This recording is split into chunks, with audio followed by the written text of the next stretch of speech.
How are you? What a great pleasure. Good to see you. This is fantastic to have you here. Thank you.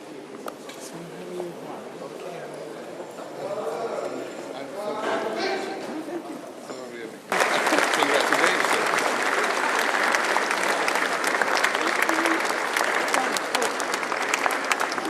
Mr. President, you are a key actor in Africa and the international stage in this new era of social justice that must emerge if we want a peaceful world.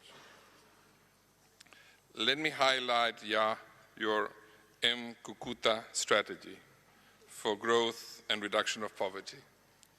It focuses, among other things, on equitable and employment-generating growth and concentrates on sectors that have the potential to create productive and decent employment, and I quote it, especially youth, women, and disadvantaged groups. Allow me to praise your commitment to the promotion of youth employment, an issue of critical importance not only for Africa, as the African Union has highlighted, but for the world as well. By focusing on the new era of social justice, the 100th session of the International Labour Conference addresses itself to the all-important matter of ensuring basic services and safeguards for the poor, the vulnerable, and the marginalized.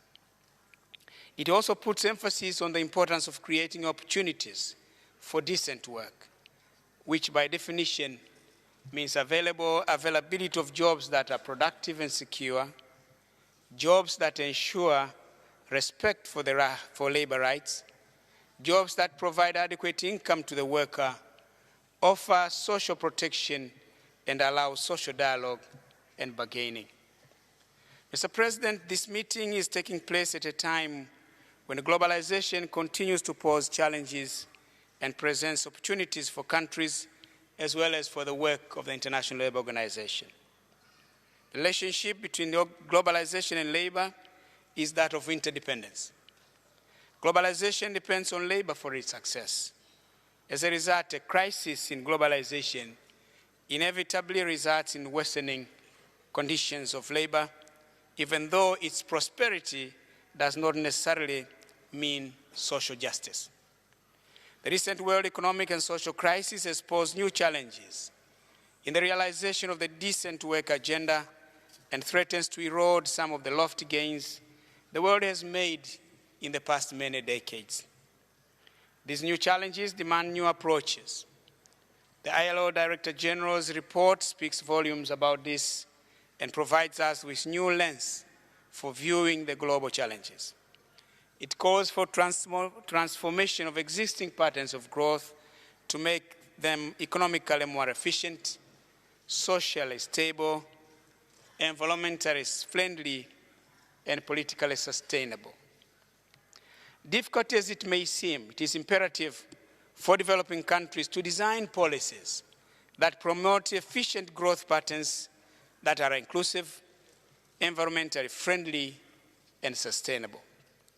After all, sustainable development calls for a balance between profits, people, and the planet.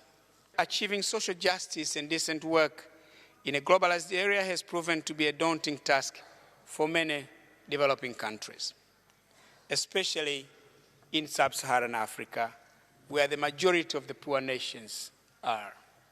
There is hope that with appropriate policies and innovative interventions, African agriculture can be transformed, become more productive, and decent work secured. We have to modernize production methods. We have to establish agro-processing industries. Why should we continue to be exporters of primary commodities? Why should we continue to export jobs to the developed countries? Why not create those jobs in Africa? Improve domestic markets, increase access to international market, and get fair prices at both local and global marketplaces. It defeats the purpose, Mr. President, to talk of social justice without taking into account the fate of poor farmers who form the majority of the labor force on the African continent.